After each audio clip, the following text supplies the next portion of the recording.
এদিকে নরসিংদীতে টানা ৩ দফা ভূমিকম্পের পর আবারও ভূমিকম্প হবে ভেবে গতরাতে জেলার বিভিন্ন স্থানে শত শত মানুষ রাস্তাসহ খোলা মাঠে আশ্রয় নেয়। স্থানীয়রা জানায়, সন্ধ্যা ৬টা বেজে ৬ মিনিটে ভূমিকম্পের পর এখানের মানুষের মাঝে নতুন করে আতঙ্ক সৃষ্টি হয়।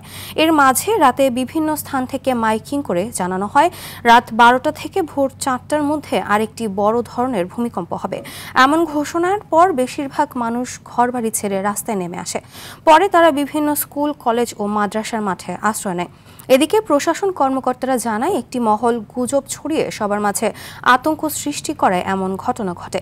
পরে প্রশাসনের পক্ষ থেকে মাইকিং করে গুজব প্রতিরোধ করা হয়। 12টার পরে বলে বড় ভূমিকম্প। ঘন্টা দুয়েক যাবৎ এখানে শিল্পাঞ্চল কলেজ মাঠে উপস্থিত আছি।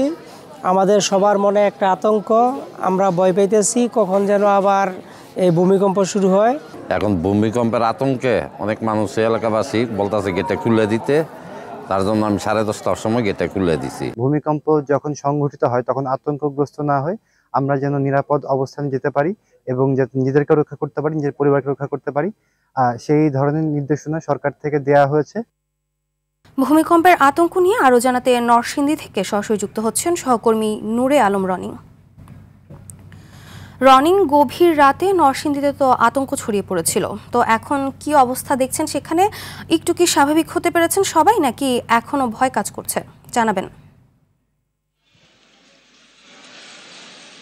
জি ফারহিনা, আপনাকে ধন্যবাদ। আপনি যেমনটা জানেন যে নরসিংদীতে এই 3 দফা যে ভূমিকম্প হয়, সেই ভূমিকম্পের কারণে কিন্তু নরসিংদীর মানুষের মধ্যে একটি চরম আতঙ্ক বিরাজ করছে। বিশেষ করে গতকালকে রাত 6:06 যে ভূমিকম্প হয়, এরপরে কিন্তু আরও বেশি আতঙ্ক বেড়ে যায়। এখানকার মানুষজন কিন্তু তখন দৌড়াদৌড়ি করে, ছোটাছুটি করে অনেকে আহত হয়েছে। এবং আমরা যেমনটা দেখেছি যে গতকালকে রাত্রে একটি গুজবও ছড়িয়েছিল যে রাত নাগাদ আরো বড় ধরনের ভূমিকম্প হবে। এই আতঙ্কে কিন্তু অনেকে বাসাবাড়ি ছেড়ে তারা মাঠে ময়দানে, স্কুল, কলেজে আশ্রয় নিয়েছিল এবং গভীর রাত পর্যন্ত ছিল তারা। পরে এক পর্যায়ে প্রশাসনের লোকেরা কিন্তু এসে তাদেরকে আশ্বস্ত করে পরে তাদেরকে বাসাবাড়িতে ফেরত পাঠিয়েছিল।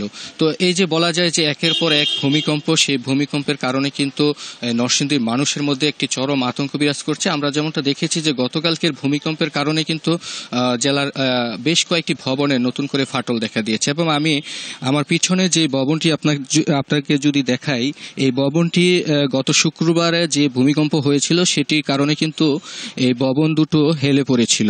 এক অংশ হেলে পড়ার কারণে কিন্তু এটি কায়িত হয়ে পড়েছিল এবং গতকালকে যে ভূমিকম্পটি হয়েছিল এই কারণে কিন্তু আরো কিছু অংশ এই ভবনটি হেলে পড়েছে। এবং আপনারা দেখতে পাচ্ছেন যে দুটি ভবন একসাথে লেগে রয়েছে। এটি আসলে ভূমিকম্পের কারণে হয়েছে। এবং আমরা গতকালকে যখন এখানে ভূমিকম্পের সৃষ্টি হয় তখন কিন্তু উপজেলা নির্বাহী কর্মকর্তা এখানে এসেছেন, এই ভবনটি পরিদর্শন করেছেন এবং ফায়ার সার্ভিসের কর্মকর্তারা এখানে এসেছেন এবং বাড়িওয়ালাদেরকে বলে দিয়েছেন যে এখানে যারা ভাড়াটিয়া থাকছেন তাদেরকে যেন অন্যত্র সরে যায় এবং এটি আসলে ঝুঁকিপূর্ণ করবে কিনা তারা এটি পরবর্তীতে সিদ্ধান্ত নেবে। এবং বলে রাখছি যে শুধু এখানে নয়, বিভিন্ন শিক্ষা